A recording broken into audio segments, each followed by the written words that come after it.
Hello mga ka-MU! Ako po si Lane, ang sweet kusinera ng murang ulam. Alam niyo bang wala pang 80 pesos ito?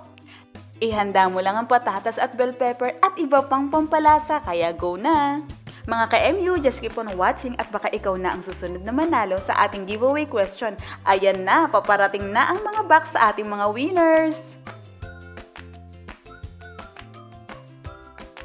I-prepare na muna natin ang patatas. 2 malalaking patatas ang gamit ko dito. Nag-slice muna tayo sa side na ito.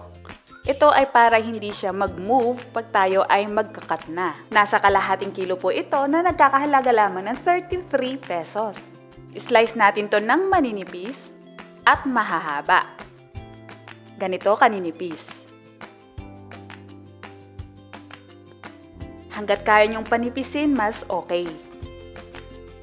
Ngayon, ibabad po natin ito sa tubig para naman matanggal yung starch niya.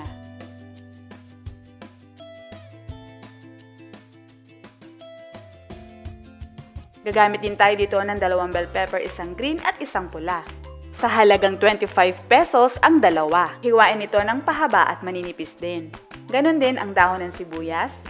Ihiwalay ang white part sa green part. Nabili ko po ito sa halagang 5 piso. Take note na hugasan ko na rin po lahat ng mga gulay. At 5 cloves of garlic sa halagang 5 piso din.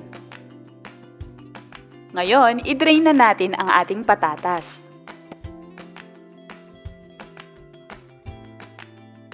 Ngayon, magpainit tayo ng mantika sa ating pan. At igisa ang bawang. Isabay na rin natin yung white part nung dahon ng sibuyas kanina. Huwag itong hayaan. Hay, naku, magbabalo talaga naman. Huwag itong hayaang masunog. At ilagay na ang patatas.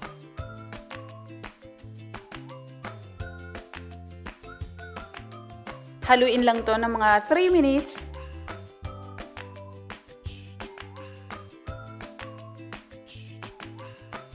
Timplahan ng patis,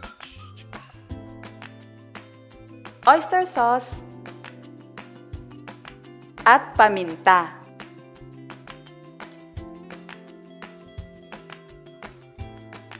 Grabe, napakabango talaga, as in. O mga ka-MU, malapit na ang giveaway question natin. Ikaw na ba ang susunod?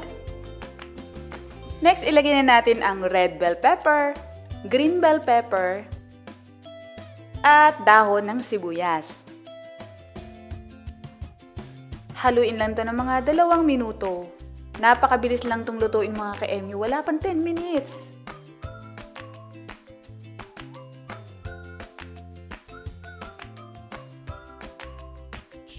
Ito po, optional po lamang, gagamit tayo ng Shrimpilicious sesame seeds.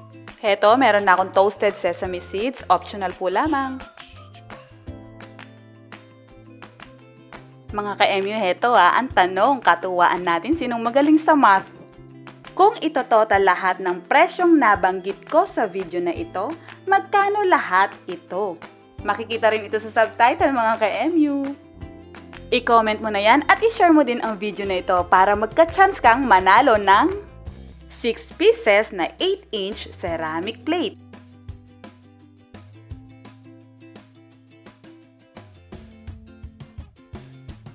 Narito na ang ating stir-fried shredded potato. Mga ka-MU, ang simple lang, murang-mura pero masustansya.